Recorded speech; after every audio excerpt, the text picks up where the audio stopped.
Hello, everybody, and welcome to Late Night Football. Welcome to another episode, but a new show. In that, this is basically our weekly show. We're going to try to make it a weekly show. I don't think we can call it a weekly show when it's the first episode, but we hope that it will be a weekly thing with me and Knayha here. Knayha, welcome to the show as well. Thanks, Rick. Yeah, and we're going to try to do this weekly thing. We're going to try to see if we can talk about certain topics that come up. It's going to be different from the preview and the review shows that we normally do. We're trying to try to big topics, and we're going to try to discuss some of the more pressing issues in the world of football. Let's say pressing, but you know what I mean. So we're going to try to do this. We'll see how far along we get and how many weeks we go on. But this is something we want to try. So let us know in the comment section, what do you think of the format, and if you enjoy it, and if you'd like to see more of this, we might have other guests on the show as well, depending on availability and interest and things like that. But for the most part, Knayha and I will be on this. Will be trying to do this as a weekly thing. So for our first episode today, as I pop a cherry halls, to avoid myself from disgusting everyone with my coughs and scream. For our first episode today, we're actually gonna talk about Pierre-Emerick Aubameyang, the whole saga that happened. And Knayha, of course, has a vested interest in that because he's also a Barcelona fan. But also beyond that, also talk about the contract conundrum, as I call it, which is basically there's a bunch of people that are out of contract at the end of the season. I feel it kind of feeds into that a little bit. I know Aubameyang wasn't technically an out of contract signing, but it's kind of interesting, a trend that we noticed. So we'll kind of talk about that. But let's start with Aubameyang. Are you happy with the signing? Are you happy with Barcelona going for Aubameyang?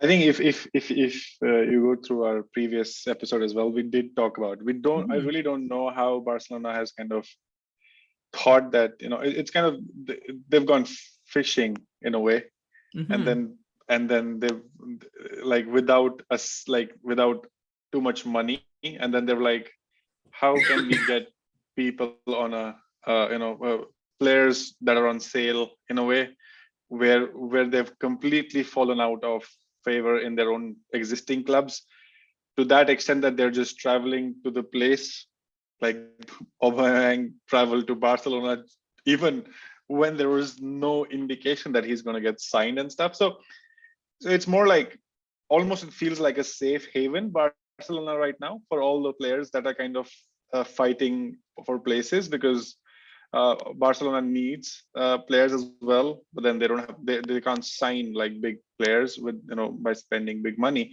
But it's very interesting, is like, how will he fit in? Like, okay, he plays up front.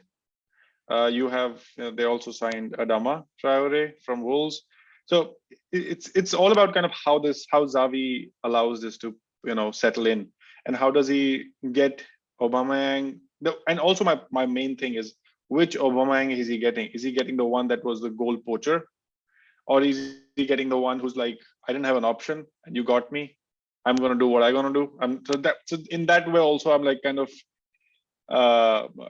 it's kind of weird, but yeah, of course I'm happy that at least now with what they thought of with Aguero, that didn't go well. He had to retire because of his health concern. And there was no actual forward. Like there are players, but then Barcelona does have you got Luke De Jong, you've got Memphis Depay. Exactly. So but then again, it just only like Memphis Depay was, I think, is a good creator as well. But then if you kind of just rely on him scoring, you don't get the other benefit. And Luke De Jong was like, that's the only name that comes to my mind as well. Like Luke De Jong, and there was nobody. Ferran Torres, again, it's kind of, I would still call him not an out and out striker, but then so Pep Guardiola kind of did a magic on him and then made him a striker. I think he is a striker, to be honest. I feel people say he's a winger, but I think his skill set actually just lends him to being more of a striker. I just feel that he's like Henry in a way. I'm not saying that he's as good as Henry. I'm just saying that that's the way he is. That he started out as a winger, but you kind of already knew that his position eventually will be a striker. So maybe Pep accelerated that development, but it just felt always naturally. It felt like he was a natural striker more than a winger. But anyway, what do I know? What do you think about? It's just funny, isn't it? Because he went to see family in Barcelona. He wasn't there to sign us. He just went to see family, and then suddenly you get the phone call, like a Christmas miracle kind of thing. But 2 months later, whatever. I actually don't know what I think about it, because it just seems like such a strange signing. I thought Barcelona were past these kind of signings. Like, I just feel there's such a good core now of young talent. You've got, you've got Ferran, you've got Fati. I know he's injured a lot, but hopefully he'll recover from that eventually. You've got Pedri, you've got De Jong, you've got Gavi. They've got a nice little core there of young players that they can build around. I just felt like, after all that happened with Griezmann, with Coutinho, I just thought this is it now, that they've got to start looking more at the youngsters. I'm sure they could have found a better striker than Aubameyang, a younger striker than Aubameyang, who would be cheaper and probably better as well. But I guess when you get something on a free transfer, you kind of go down that route. Which, I mean, and that's the other part of it. I mean, Arsenal, what was Arsenal be thinking? They gave him a new contract a year and a half ago. Thought that he would, be sort of a talismanic striker, good striker. The whole sign that thing, whatever that was, with Ian Wright and all of that. Then he signed it, and then he just said, okay, that's it. I'm done here. Like, my work is done. I'm set for the next 4 years or whatever that the contract was. They paid £7 million to get rid of him. It's almost as if Barcelona, they basically paid a player to be transferred to another club. I mean, and I know other clubs have done that in the past, but it just feels like so. I don't know. It just feels so weird and awkward. I just wonder where Arsenal's thinking was, because did they think that they were never going to get a player, another club to sign him? Because I'm sure they could have got even 2 or 3 million. Or 5 million from him from another club. Even if they waited till the summer, they probably might have gone. Maybe they were just desperate to get rid of him.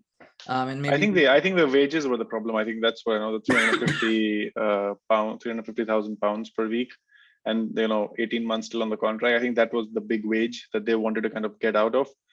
In my point, and then they were like, okay, we're saving 25 million pounds, but then we're paying 8 million to just kind of get him off. So it's a net of profit. Like, of course, they signed him for big money. But then so in that, like, I'm just trying to think how Arsenal would have kind of gone with that. But then it makes sense in that, at least, to kind of get him off, and then you kind of go. And what this does for Arsenal, in my mind, is kind of tells the world that they're backing their manager. Like, at least the management is like, the manager did not want this player, and we trust the manager.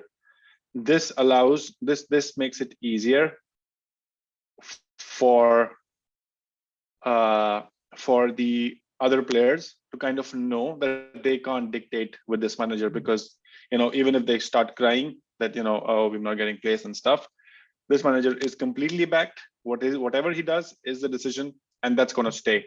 So I think it bodes really well for Arteta for now. I think so, yeah. But then but we have 6 more months. Like, the season, the second half of the season starts, and then if it starts going south. Yeah, they need to find goals for the next 4 months, I guess. Then they'll buy a striker. In the summer, they can probably buy a striker, but for now, they just need to find goals from somewhere.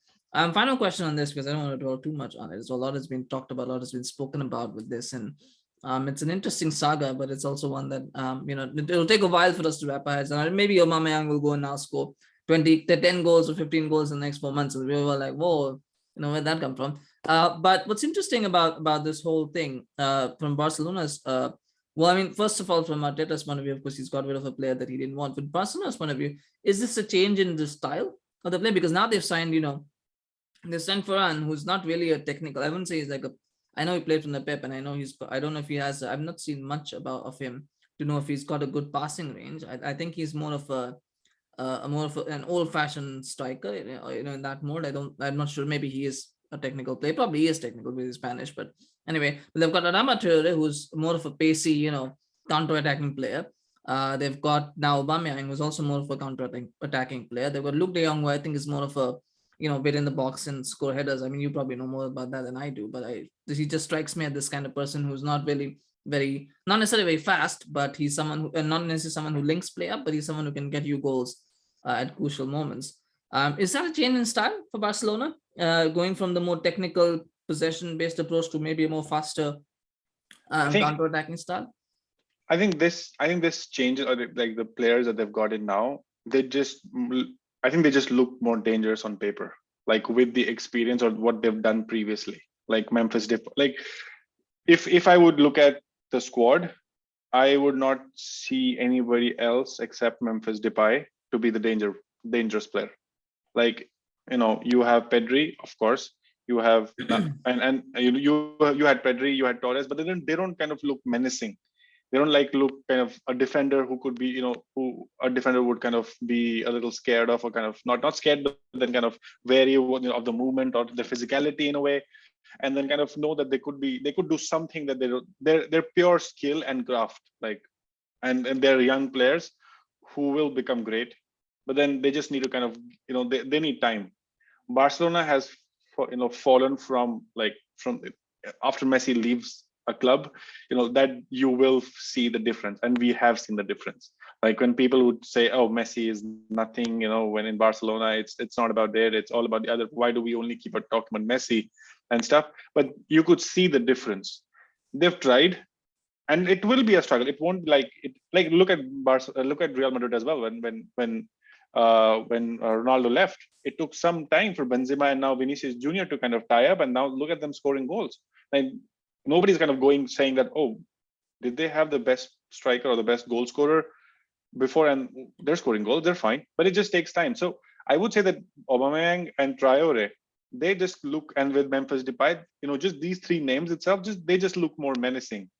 It's not that they're going to be more attacking. I don't think Xavi likes his possession, but he needs players who can be smart in a way, kind of make those movements, and also not miss chances. Like I think Pedri, and that's been kind of a problem with Barcelona. They've created and then they would not score. Yeah, well, if they don't want to miss chances, I don't think Traore is the kind of signing you want. Not that. I didn't want. Or Aubameyang for that matter. I think he's missed a few sitters as well of late, so it depends, I guess. But then also depends on the chances. Like when Arsenal, he would get just like 3 in a game, and if he misses one, people are like, oh, he missed the one that they got. Like with Barcelona, they create a lot more, in my mind.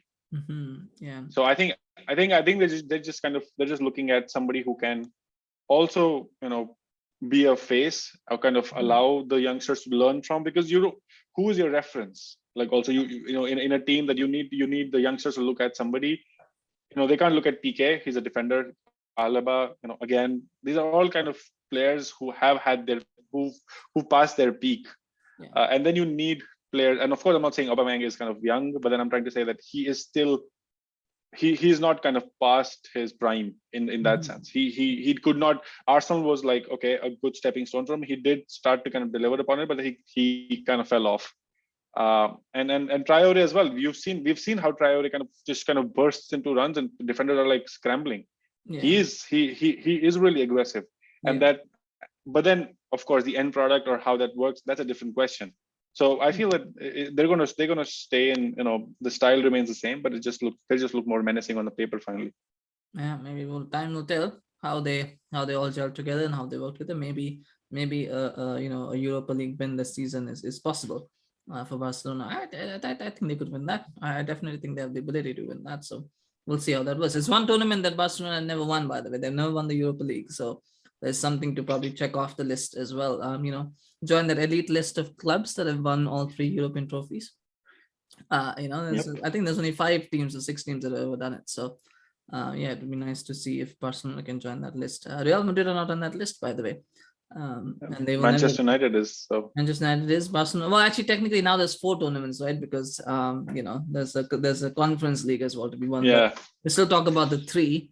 And in that sense, Real Madrid will never achieve it. So Barcelona can achieve it now and join that list. So history can be made. Yeah, definitely is something there for them to hold over everyone else. But anyway, speaking of this, now I know Aubameyang wasn't strictly a free transfer. It was a free transfer. It was a contract termination.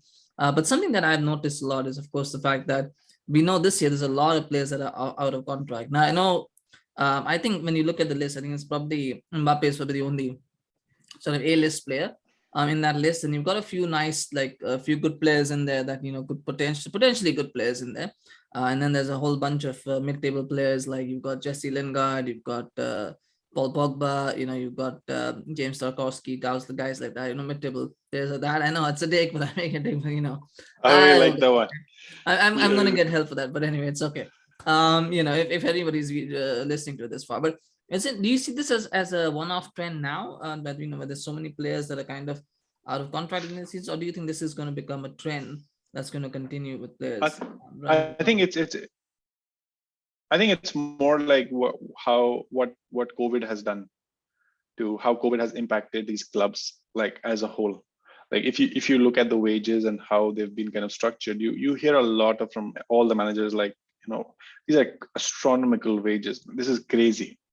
Like Manchester United was so happy kind of getting people off their wage list that look like basically thinking of, okay, we could get somebody for summer maybe, because yeah, and it's strange, but I think that's a reality of it, because with fair play and everything that's coming in, and the That's financial been fair play done. There's no fair play anymore. eventually, like I know, but It's then gone. but what I'm trying to say is, like, with the COVID times, like how these kind of clubs have kind of been like, okay, suffering, of course, not suffering as like there's no money, because they make huge money upfront as well with rights and television and sponsors and stuff, but it's also kind of normalizing. I would say that this is a good correction in a point of view that so many free transfers just allows people to move. Like, there's no moolah, or there's no crazy things happening. We're not hearing 300 million for Mbappe. We're hearing, okay, because he's a free transfer, PSG don't get any money, and he just goes on whatever he defines it to be. And then I just so there's no wonder if release it's clause also and stuff. player as well, because if you go to a club for 50 million pounds, which is a reasonable assumption, the club is paying 50 million pounds, then you've got to pay a signing on fee, which is generally lower. And then of course you pay the wages, you pay the agent fees, you do all that. You take the 50 million pounds out of the equation, and that's 50 million pounds now that the club has that it can use to buy a player, right? In terms of giving them a bit of a higher wage. So instead of paying maybe 450, they can pay maybe 500. £1,000 a week, for example. They can get a bigger sign-on bonus, because again, you're looking at it from a £50 million package. You're saving money on that, so you maybe give them, instead, if you were going to give them £1 million, you probably might give them 4 or 5 million, the signing on fee. So that's money that the player gets. It doesn't go to the club; it goes all to the player. And then the agent also makes a little bit more for commission, because you're saving money on that, right? Because the agent will be like, well, you pay me more money, I can convince my player to go to you instead of the other person, right? So is it being driven as well by the players thinking, well, we can make more money, by waiting out our contracts, and then, going to the club that we want, or is it simply, I know you spoke about COVID, is there also thinking from the players part that, we can make more money? Because there's some players now that are probably on their last contracts, right? The next contract will be the last big contract. So they're probably thinking, we waited out, we can make a lot of money just by by virtue of being free transfers. Yeah, but who will those players be? Like who's kind of holding off in my mind? Like Mbappe, I feel that he has a couple of more transfers in him. Yeah, not Mbappe, but like Paul Pogba, Jesse Lingard, they will Lingard. be. So Lingard, exactly. So we say he's young, but he's 29. So this is going to be his last big contract. But whatever the contract is, this is going to be his last one. You probably got Belotti as well, who's probably Rudiger as well. Dybala, I would say. Rudiger as well. Dybala as well. He's 28 actually. Now I thought he was younger, but he's 28 already.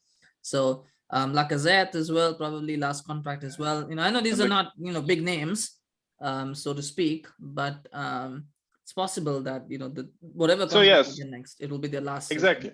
Yeah. So that's I think it's all about kind of also setting, like, it's basically kind of not falling for the first check as well, but then kind of almost waiting for the last. But then it's like but I'm just thinking, like, who it's also depending on strategy. Like in summer, you're kind of competing with Dybala, and Lingard will be on the same table.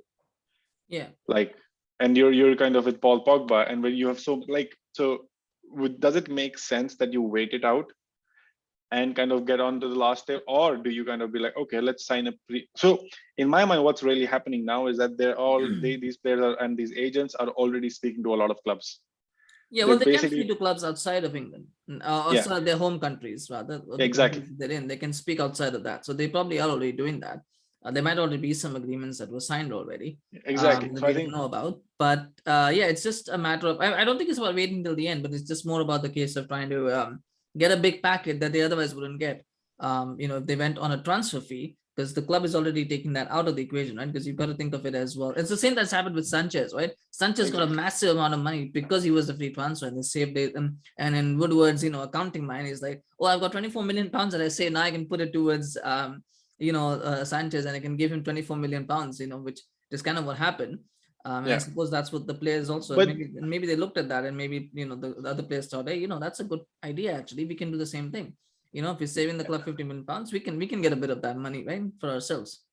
also, and also the fact that that's exactly how clubs will be also thinking about it. Yeah. Like, how do you kind of get people out, and then you can make more sign player, like Liverpool sold Coutinho and then got 4 players, Yeah, basically, and they won't be able to do that if somebody goes on a free. Exactly, and then they won't be. So everyone's looking at that, but then you have to look, where is the big money coming from right now? I think Newcastle United has made their point. They've done their signings. They will just kind of like to hold on to them and see how this shapes up. Yeah, they'll And probably then make more though in the summer. I would assume they'll find more players. Yeah, I would assume as well, but then also kind of is like, how much is good enough, and how much is like how you can't outspend like PSG or Real Madrid, and that's what I'm trying to get at. well, Like, Newcastle can. Newcastle can, but then it would set a bad, like, it will kind of be like, okay, now it's the same precedence, like, so like how Manchester City did like 5 years ago, and then people are like, why are they spending crazy money? We could see them, but then like, we've not seen any of these big clubs kind of still talk about big money signings right now. Like PSG is kind of very quietly, I think that they will do business this summer, but then they will quietly sign. I don't think they're looking at kind of big names. The only thing that comes to my mind is like, who starts to kind of how things go crazy about Haaland, because Mbappe is pretty much set. Like these small players, but Dybala, Lingard, I think they're looking for maximum money. But then also, it's also like the clubs trying to kind of figure out, do we really get money on them? Because I also don't know how it works. Like even with Lingard, for example, they didn't let him go on loan and stuff. That's fine. But then you didn't get an offer as well to buy. They did get an offer to buy. But you did not allow that. Yeah, so basically the offer, well, there was no offer to buy because Lingard didn't want to. Basically, the only offer to buy came from West Ham and Newcastle. And United did not want to let him go to West Ham. Obvious reasons, they're a rival now, so we can't let him go there. And Newcastle, they didn't let him go because Lingard didn't want to go to Newcastle because he wasn't sure that they would not be relegated, right? So that's the thing. If Newcastle avoid relegation, then they'll spend big in the summer, and people will want to go there. But for now, I think everybody, or the sort of mid-table players, I guess, are kind of looking at it, thinking, do I want to go there? Do I not want to go there? So they're waiting on that. So Lingard didn't want to go on a free transfer, on a permanent transfer, and that's when they went for a loan deal. And that, that's a whole different story. I don't want to get into it. But speaking of that also, and I think that's the other part of it as well. I think we talked about Sanchez, and that's the downside of it, isn't it? You pay a player big wages, and you bring them in on a free transfer, so you're thinking all of that, but then you paid that player set amount of money for 5 years or whatever, and then that player doesn't move. If that player flops, it's a pain to move them out because they're making that big money that you thought you were actually saving money on, but now you've got to pay him that money for 5 years because he's not moving out. It's what happened with Bale. I know it was not a free transfer, but that's what happened with Bale as well. They gave him a big contract, and he's like, "Thank you, I'm not going anywhere. I'm going to play golf. If you don't want to play me, I'll play golf, but I'm not going anywhere. Anywhere else. I'm going to make my 600,000 euros a week or whatever." And that could happen as well, isn't that's a risk as well, because when you pay them big wages, if they flop, then you're stuck. And that's what you even saw with Aubameyang. Like that's the latest example. Like you had to pay money, like Arsenal had to pay money to get him off the bills or the wage list, and that's the bet. Like I think that's what transfer market, or kind of, that's why people are like, they like to stick to a club and then they just want to keep playing there if they still keep getting chances. But then clearly when you're just warming the bench for like at least 2 more seasons for Lingard, and you're just trying to hope that you get a chance, and you don't, but you go on a loan and then you kind of show what you can do, and then you come back, and then again it's the same thing for you. You're also like, and the clubs are also looking at it, like how have they proven themselves? Like, so it's also on the number of minutes played, but also it kind of makes it's sticky ground, because you're not asking how, you're not judging players on playing potential. You're basically saying they could be good, and then you still need to give them higher wages. So that's a bigger bet. I don't see right now clubs. And West Ham obviously that they're more emotional about Lingard than anybody else in this Premier League or any other club, more than Manchester United. I would say they love him more than Manchester United in that sense. Probably, yeah. But then again, like, that's his level anyway. I don't think he is a player for United. I mean, this is not a Lingard show. This is not a Lingard going on Lingard show. I think it's a wider thing that we're talking about, because there's other players as well. I mean, that's like Frank Kessie, for example. Is also Exactly. in that same boat where he's getting minutes, but he just doesn't want to sign a new contract. He's like, I'm going on a free transfer. So what do you do, right? Anyway, I think on that note, we'll play a quick game. We're not going to do all this. A lot of players actually on free transfers that are available at or out of contract at the end of the season. So between us, we'll probably do a stay or go, and where would they go? Where do we think they will go? So we're gonna do that. We'll probably do 6 or 7. So we want to do all of them. I know there's a lot of players there. So we'll do that. Let's start with the easy one. Let's start with Mbappe. What do you think is gonna happen with him? He's going to Real Madrid. Yeah, I It's think clear. that's pretty obvious. I think that's already been reported that he's going to Real Madrid. I would say that I think that's true. I think he is almost already done to Real Madrid. So interesting one there. Paul Pogba. He will stay. You think he Pogba will will stay? stay. He will stay. He might. Okay, if PSG comes for him, he might consider that, but it also depends on like what do they come up with, like what's the offer like, if it's like 5 years or it's 3, 2, or extension or stuff. So I would say, because United, and he knows that United needs him to stay, to just kind of, and but then For the brand. it's all, yeah, exactly. And PSG is like, but then he gets to play with Messi if he goes to PSG. No. United need him to stay for the brand.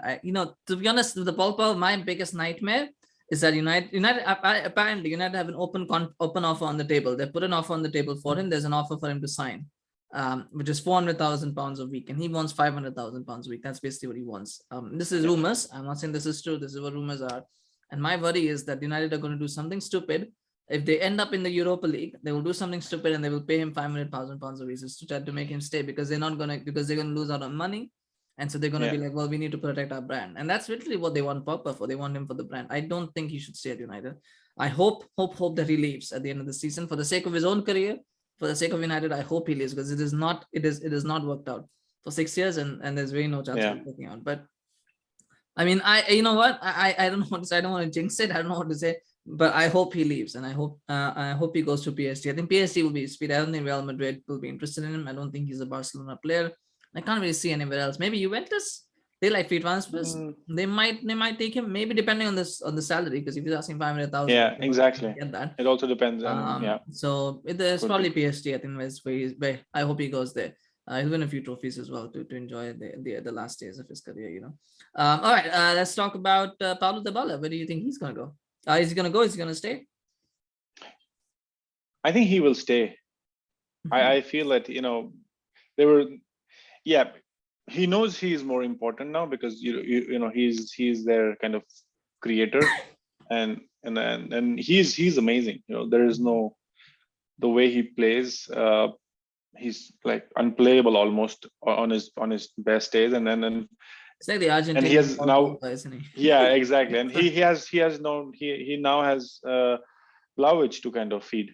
Yeah, as well. And that'll be interesting. So, the Vlahovic connection is interesting, because it might convince him to stay. It might convince the board to pay the money for him to stay. And do they have the money, because they just spent 75 million on him?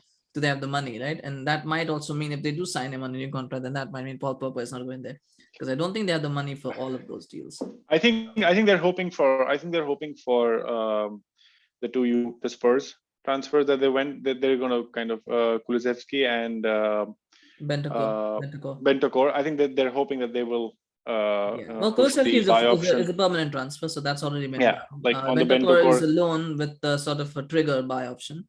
And they've also put out Ramsey is out.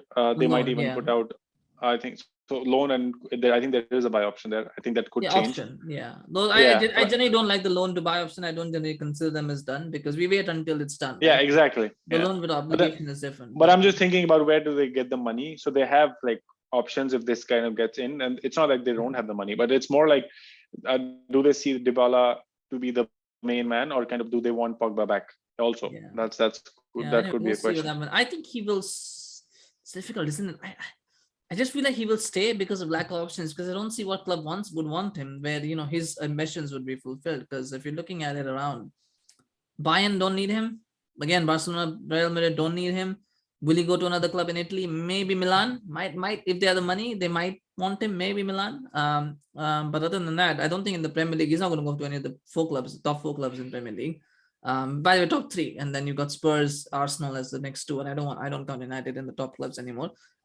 So I don't see him going there. Again, it's a deal that United might do because that's how crazy they are. Yeah. But I don't see that happening. So it's gonna be interesting. But I think he will stay. Frank Kessie, that's an interesting one. Frank Kessie, I feel people don't talk about it enough. But Kessie, what do you think is gonna happen with him? He's gonna leave actually. I think that's pretty much confirmed. Where do you think he will go? Is a question, isn't it? I think he got a lot of interest from the Premier League. Like there were a lot of for a clubs. transfer, and he said no, he wants to go on a free transfer.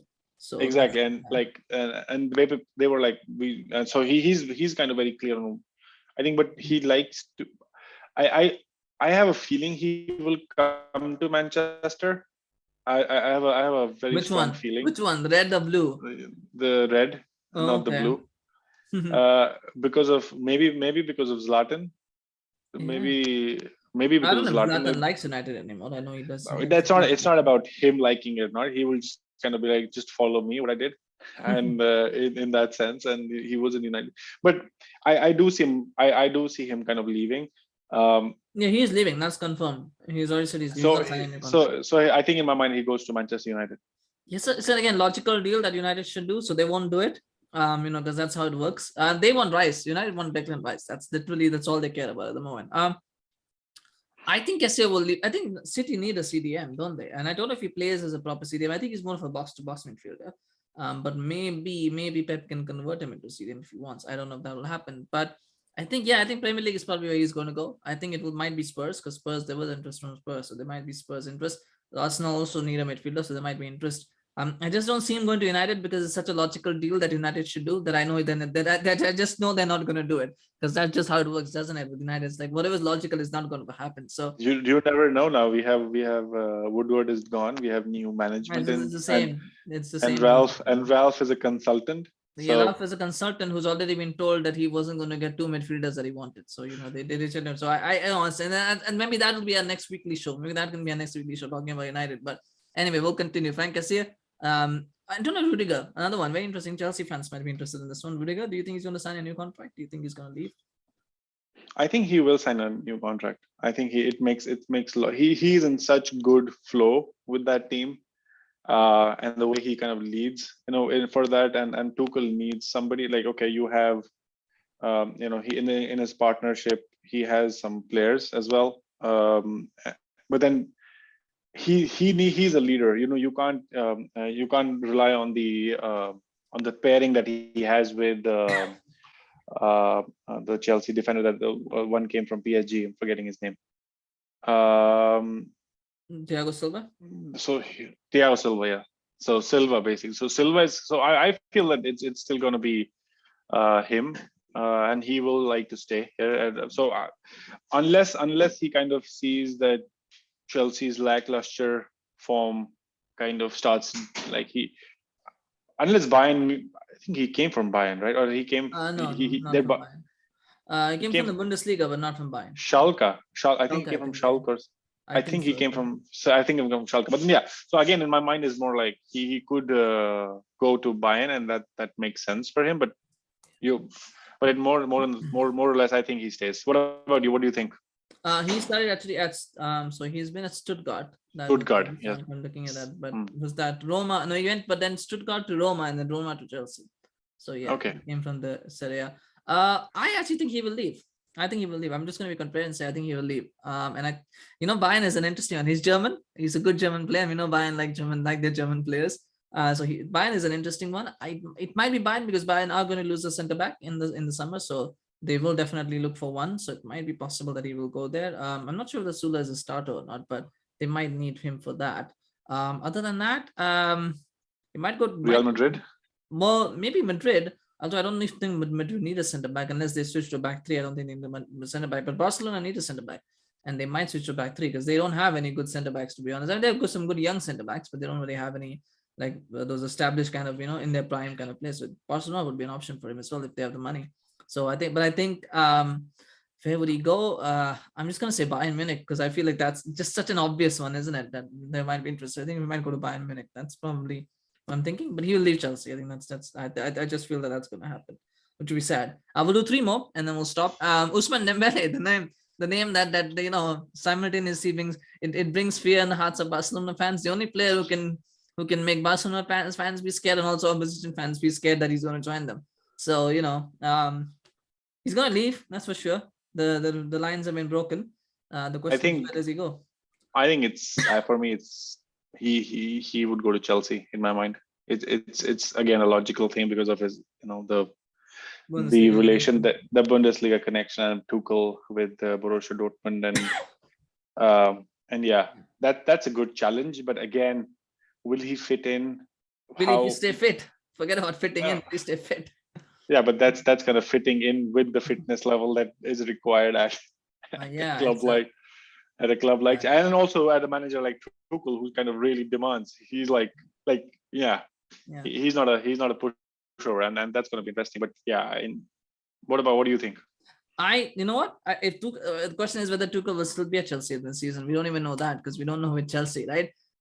If he stays at the end of the season, I can see him going to Chelsea, but otherwise, I could see him going back to Dortmund because Dortmund will need a player after Haaland leaves. They will need somebody, so that might be an option for him to just go to Germany and go to Dortmund. So I feel that might happen. I don't see any other clubs being really interested in him. Maybe Serie A, maybe Roma, maybe Mourinho might want to take a punt on a player like that. If anything, but otherwise, I don't see too many options for him. So I'm feeling like he might go back to Dortmund. That's what I'm thinking, but we'll see what happens, right? So left field, it's left field, but that's what I think. We'll just see Yeah, two more. The next one, Jesse Lingard, the one we talked about. We've been talking about so Jesse Lingard. What do you think is going to happen with him? Well, he's going to leave United, I hope. But what do you think? Is he going to stay? Is he going to leave? I think he's going to stay. You think he's going to? Oh wow, okay. I Oh think my he's gosh, going to that's stay. the depression. Oh my god. Okay. Well, this is a bad year. So it started as a bad year. So you know why not, right? Exactly. Like, but I would say like wherever he goes, he would not get the same status as a Manchester United player. And when he looks around himself and he sees what Phil Jones is doing, and players who just Juan Mata are doing, however, they're just fine. It's not really about they're getting good wages. They're playing. They're not playing. They're playing sometimes whenever they can, and they're just waiting for the moment. I don't know what moment are they waiting for the sun to kind of not rise one day or some stuff, but I really don't know. But I just feel that they're kind of they're too conscious about that image of themselves being a Manchester United player, which kind of holds them up. Even with West Ham, why would a player knowing that Manchester United will not leave you to West Ham because they're direct rivals, push for West Ham? It's because you want to go to a club where you have proven yourself. So it's not like you want to put in the effort. So I would have said that he should have gone to Newcastle. He should have said Well, yes to it. he did want to. He wanted to go on a loan. They just rejected it, right? They just went. But it was too late. Like it was like basically he was not pushing. It was basically like he was not pushing. He was basically saying like, okay, if you guys want, he did what he did. He took the easiest way out. Yeah, it's I really don't feel like that. Yeah, it's a confusing saga because he wanted to go to Newcastle, but not a permanent transfer. They wanted a loan, but United were not happy with the terms of the loan. So then they kind of did a whole wrangle. By the time Jesse said, "Okay, fine, I'll go," and I it want was to too go, I late. want to go, I want to go, and then the whole Greenwood thing happened, and then that just Yeah, anyway, get them a way out. But yeah, I mean I honestly don't think he should stay. I hope he does not stay for the sake again of his own career. He really should not stay unless he wants to be Donny's replacement on the bench. He really should not stay. yeah. Now he doesn't have Donny as well, so that's gonna Yeah, be I sad. know, but whether it's okay, he'll find somebody else. And there's still Dean Henderson is still there. He's got other friends. Yeah. I just hope he does not stay. But no, if anything, he might sign a new contract and then be sold, which is what they did with Smalling. Could be. But no, I think he will go. I don't think he'll sign any contract. I think he will go. And I think West Ham will be where he will go, or maybe Newcastle. I mean, Newcastle might offer big wages, and he might Could go be. Yeah. to one of those two clubs, a mid-table club in the Premier League. Final one, and just Christensen. What is going to happen with Yeah. him? I think he's somehow a rebel in that whole. The rebel He's not without a accepting. cause. Yeah. Yeah, he's not. I'm like, dude, you're not even starting all the games. But then, he has proven that he is a good center back for them in the moments where people were not expecting really anything out of him. People are just kind of given up. Like there's no way he's gonna. And then Tuchel, what he did with the Champions League and stuff, with Rudiger, Christensen and stuff, it's just crazy. He is a Champions League winner, and he actually has. So he has pedigree. It's not that he's now like just nobody, and then you can just shove him off and basically, if you don't sign, you don't, we don't care. He will get offers. So, but what I feel is like, what again is consistency. He has spent. Rudiger and Christensen have had a good partnership. Thiago Silva is not going to be there for long. He signed a 1-year extension, which is what was expected. But then it's just to kind of give them solidity, to kind of just know if any of these leave, we might need to sign somebody else. But we need some consistency. So for Chelsea, it's now mostly a question between who do they keep. I would say who do they because I'm very sure they're not thinking about keeping both of them. And I think Christensen, because he's kind of been very outspoken and basically said he's not even discussing and he's not kind of on the table, I think he would leave. In my mind, it basically says that he's going to go to he's basically going to go to a German club. In my mind, could be again Bayern Munich or anybody, and then could be. But then he's German, and No, he's and again, Danish. but he's not German. He's Danish. He's Danish, but then he's a good center back, and then again the option that you said earlier about for Rudiger, Barcelona, even Real Madrid, if they go, and these are good options. So I don't see him staying, but I don't really know where he might kind of end up with Barcelona or somebody. Yeah, or maybe Inter. Again, left field option for Inter, because Inter they might need. Inter, Juventus, these are the kind of clubs that like this kind of. Serie A likes Juventus like their free transfers. So and Bonucci and Chiellini getting any younger, so they do need center halves to partner Delict really. So that might be an option as well. Juventus might be an option, but we'll see what happens. Yeah, I don't think he will stay either. Honestly, I don't see that happening. It'd be interesting if Rudiger and Christensen both left and went to Bayern. That would be something. But that probably won't happen. Maybe just wishful thinking. Anyway, on that note, thank you so much, Knayha, for joining me for this weekly show. Went a little bit longer than we thought we would, but so very interesting. It was an interesting show. Hope let us know what you thought about it, if you liked it. When we do it next week, we can call it an official weekly show, because we do it once a week. Right now, we just did it once. But we'll see how this one goes out. If you enjoyed it, please remember to comment, share, like, and subscribe to the channel. If you're new, let us know what you thought. Thank you so much, Knayha, for joining me, and always a pleasure to hear from you and hear your thoughts and analysis. Absolutely a pleasure, right?